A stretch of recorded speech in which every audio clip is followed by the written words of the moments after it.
আসসালামু আলাইকুম, কেমন আছেন সবাই? ওয়ালটন তাদের নতুন আরেকটি স্মার্টফোন লঞ্চ করেছে, ওয়ালটন নেক্সজি N9।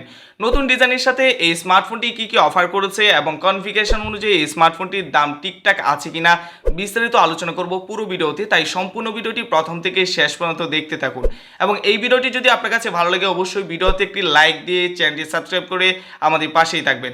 প্রথমে যদি এই স্মার্টফোনটির লুকস অ্যান্ড ডিজাইন নিয়ে কথা বলি তাহলে বলতেই হবে এই স্মার্টফোনটির ডিজাইন নতুন এবং প্রিমিয়াম রাখার চেষ্টা করেছে এবং এই ফোনটি ক্যামেরা মডিউলের রিং লাইটের মতো একটি রিং ব্যবহার করা হয়েছে যা অন রাখতে ভালোই দেখায়। এছাড়াও এই স্মার্টফোনটির পোর্টস অ্যান্ড বাটনের কথা যদি বলি সব কিছু ঠিকঠাক আছে। এই স্মার্টফোনটিতে ব্যবহার করা হয়েছে 3.5mm earphone jack, primary mic এবং সেকেন্ডারি নয়েজ ক্যান্সেলেশন মাইক পাবেন এবং এই স্মার্টফোনটিতে ডুয়াল স্পিকার ব্যবহার করা হয়েছে এবং সাইড মাউন্টেড ফিঙ্গারপ্রিন্ট থাকছে। ও হ্যাঁ, এই স্মার্টফোনটি কিন্তু একটি ভ্যারিয়েন্টে লঞ্চ করেছে 6GB র্যাম 128GB স্টোরেজ এবং এই 6GBর সাথে আরও 6GB র্যাম ভার্চুয়াল প্লাস করতে পারবেন এবং এই স্মার্টফোনটির প্রাইস হচ্ছে 17,999 টাকা এবং 17,999 টাকায় এই স্মার্টফোনটি কী অফার করেছে এবং কনফিগারেশন অনুযায়ী এই দামটা ঠিক আছে কিনা বিস্তারিত আলোচনা করব পুরো ভিডিওতে। তাহলে চলুন কথা না বাড়িয়ে মূল ভিডিওতে চলে যাই। প্রথমে যদি এই স্মার্টফোনটি ডিসপ্লে নিয়ে কথা বলি, এই স্মার্টফোনটিতে ব্যবহার করা হয়েছে 6.8 ইঞ্চি HD+ IPS ডিসপ্লে, সাথে 90 হার্টজের হাই রিফ্রেশ রেট। এই ডিসপ্লেটি যথেষ্ট কিন্তু বড়সড় একটি ডিসপ্লে, তবে পাঞ্চওয়াট ডিসপ্লে থাকায় এই ডিসপ্লেটি একটু ভালো লাগে। তবে এটার যে বেজেল এরিয়া এটা কিছুটা বেশি, তবে বাজেট বিবেচনায় এই বেজেলটা মেনে নেওয়ার মতো। তবে এটার যে ডিসপ্লে এখানে HD+ ডিসপ্লে ব্যবহার করা হয়েছে, কারণ আমরা 17 থেকে 18,000 টাকা একটা স্মার্টফোনে আমরা সচরাচরই দেখে আসি যে ফুল HD+ ডিসপ্লে এবং সাথে থাকে আবার 120 হার্টজের হাই রিফ্রেশ রেট। তবে আমি বলবো ডিসপ্লে সেকশনে কিন্তু এইখানে ওয়ালটন অনেকটাই পিছিয়ে থাকবে। এবং এই ফোনটি ক্যামেরাতে যদি আসি, এই ফোনটিতে ব্যবহার করা হচ্ছে মেইন ক্যামেরাতে 50 মেগাপিক্সেল এবং সাথে আরও দুটি লেন্স আছে। এটি AI লেন্স, তবে এটি আহামরি কোনো কাজের লেন্স না এবং এই ফোনটির ফ্রন্ট ক্যামেরাতে ব্যবহার করা হয়েছে 8 মেগাপিক্সেল ক্যামেরা।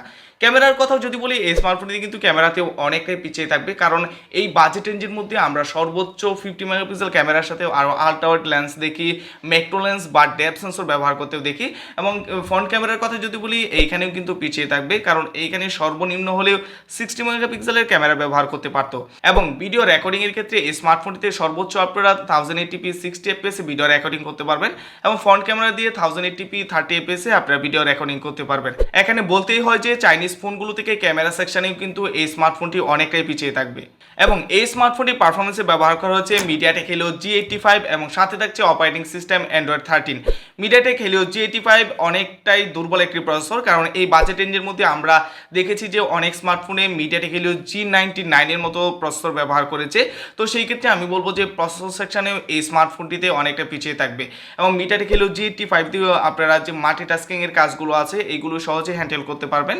এছাড়াও গেমিংয়ে যদি আসি, এই স্মার্টফোনটি দিয়ে আপনারা হাই লেভেলের কোনো গেমিং ইউজ করতে পারবেন না। 2D যে গেমগুলো আছে এগুলা ইজিলি খেলতে পারবেন, তারপরেও ফ্রি ফায়ার, পাবজি এইগুলা একটু খেলতে পারবেন, তবে মাঝে মধ্যে লেগে দেখা পাবেন, কারণ এই স্মার্টফোনের যে প্রসেসরটা ব্যবহার করা হয়েছে এটা কিন্তু মোটেও কিন্তু কোনো গেমিং প্রসেসর না, এটা খুবই এন্ট্রি লেভেলের একটি প্রসেসর। তবে আমি বলবো এই স্মার্টফোনের প্রসেসরেও কিন্তু আর একটু ইমপ্রুভমেন্ট করা যেত।